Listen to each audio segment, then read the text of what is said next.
You are resisting him and rather embracing the one that is taking you with an agenda to kill you, steal you, and destroy you. You have exchanged it.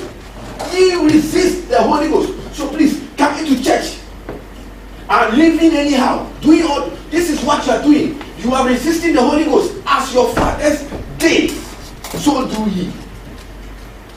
But what did the fathers do? They proved God. They tempted God in the wilderness.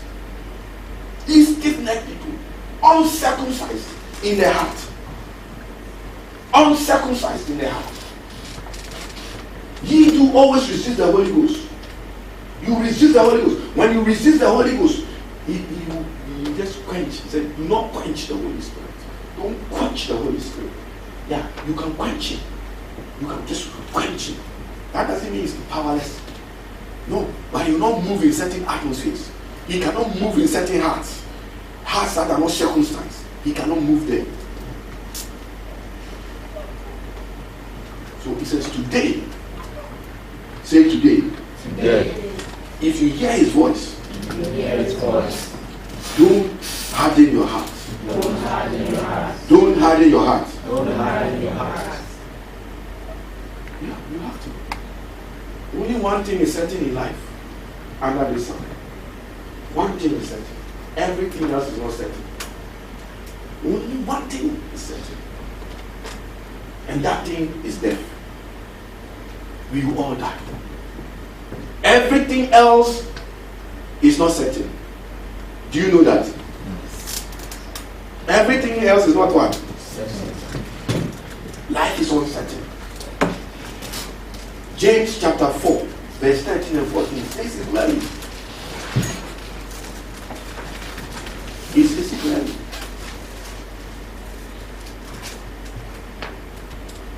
It is appointed unto man to die once. That is all that we are all destined for. Every one of us here is destined. That is certain. But are you going to die in the wilderness? Is your carcass going to be found in the wilderness, where the witches and the wizards in your family have programmed it to be? Or your carcass will die in the promised land?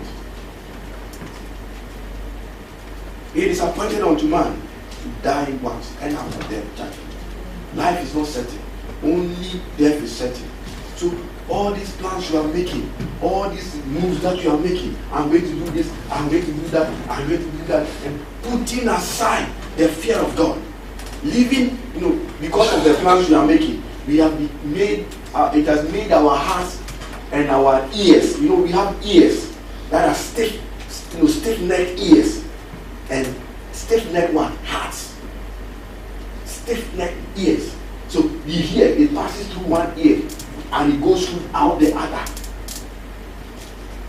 Why? Because we have preoccupied with the businesses of our own life, forgetting about the kingdom of God.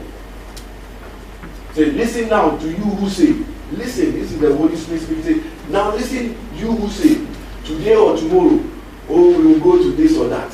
We will go tomorrow. I'm going to do this. I'm going to marry. I'm going to do this. I'm going to do that. You are planning big. I'm going to build this house. I'm going to do that.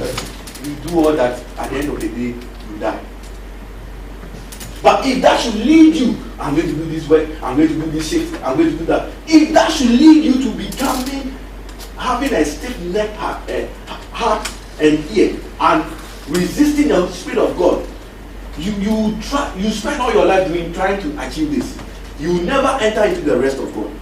You won't. You will never. You will always, okay, by the time I'm 40, it will be okay. You will not see it when you are 40. By the time I'm 50, it will be okay. You will not see it. And you will not enter into the rest of God. Because Satan will make it like a mirage. What are you chasing after?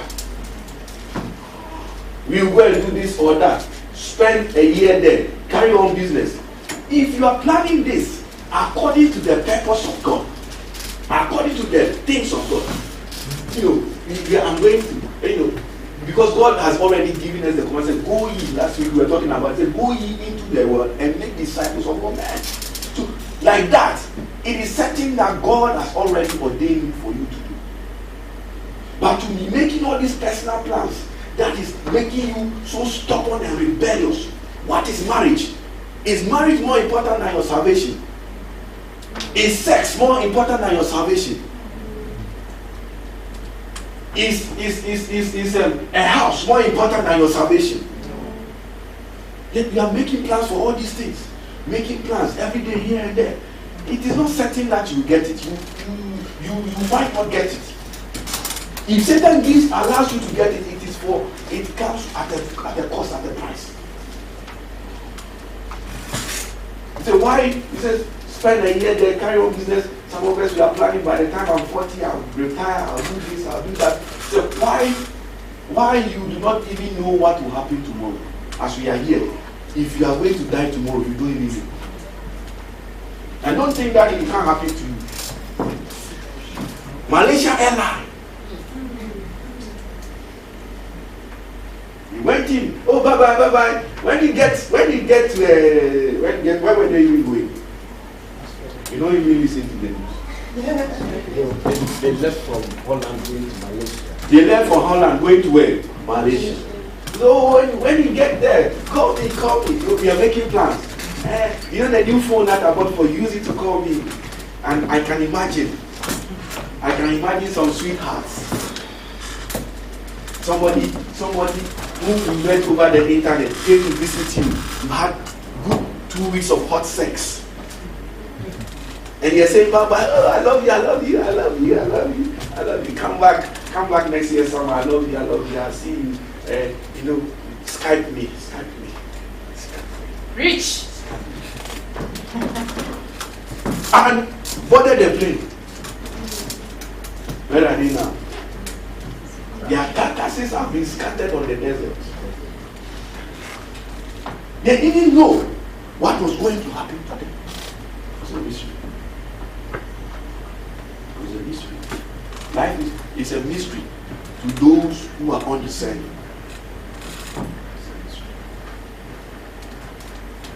Husbands and wives. Oh, we see you. I think there was a family. They know. I think that family is cursed. They had people who died in the one that got missing. And this one too, they had people in it. 5 family members, husband, wife, 3 children. They died. You don't know what is going to happen tomorrow. Don't provoke God to anger. Don't have a stiff neck, a stiff neck heart, a hurting heart. What is your life? That's the question the Bible is asking you there. What is your life? You are a mist that appears for a little while and then vanishes. Make the most of your youth. Make the most of your time. Make the most of it. You are there making plans. Oh, sweetie, honey, when I go to when I come to Freetown, or when I go to Monrovia, when I go to Accra, Choco, oh, you are making plans on Facebook. You are going to marry. You are going to marry. I know a boy, a certain man. He used to live in this country. He's back in Ghana. He met the wife on Facebook. Chatting. And when they, this is a person that told me that this woman, when they were in school, they knew. And before then, they knew each other. And when he was asking, oh, can I go out with you? The girl looked at him and said, you. When we are talking about men, you, with your head, your small head like a tennis ball. You are calling yourself a man? And just walked away. 5 years down the line, this guy happens to come to the UK. This girl has been trying to come to the UK. Every time he goes, visa bounce.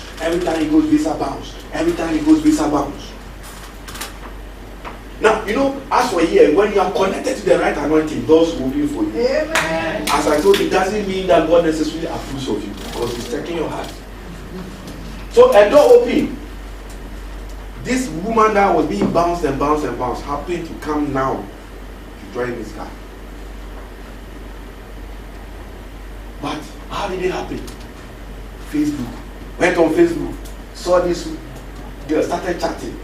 All of a sudden, started calling him sugar, sweetie, honey. So, from tennis ball head to sugar, what has changed? Location has changed. But, you see, it is sad. Little did this guy know that he's going to go when his woman comes. This guy is now in Ghana. He never knew that this is going to happen to him. He never knew. He never knew. Making plans. I'm going to marry, I'm going to do this. Deceitfulness of sin. Deceitfulness of sin. I learned that there is so much foolishness going on through this Facebook. People are sending naked pictures of themselves. People are doing all sorts of nonsense. Skyping each other. People are going to chat rooms to chat. And you know, demons have become involved in these things. So the person you are talking to is not even a human being, he's a marine agent. A marine agent. Deceitfulness of the heart. You don't know what is going to happen. What is your life? You are like a mist that appears for a little while and then vanishes. So stop making all these big plans. I'm going to do this. Use your time to serve God. Use your time. Make your time profitable to the things of God. Make your life count. Your life counts only when you have found yourself at the center of the will of God for your life, in the purpose of God's plan for humanity. That's when your life counts. So then I make plans. So I'm going. I'm not going because I don't have a beautiful wife and children at home that I want to spend time with. No, I'm going because God says that go ye and go and make disciples. I put aside the pains of the body. Little thing that happens to you, make your life count in the kingdom of God. How many of you, as we've been talking about evangelism, how many of you have been called somebody today that we are coming to church? But when it was your dedication, your baby dedication, look at how you're making phone calls. Look at how you're sending text messages. Look at how you're doing it, because that one is for you. It's about you. But the one that is about God, wrong attitude, wrong heart. This is what God watches. This is what God sees.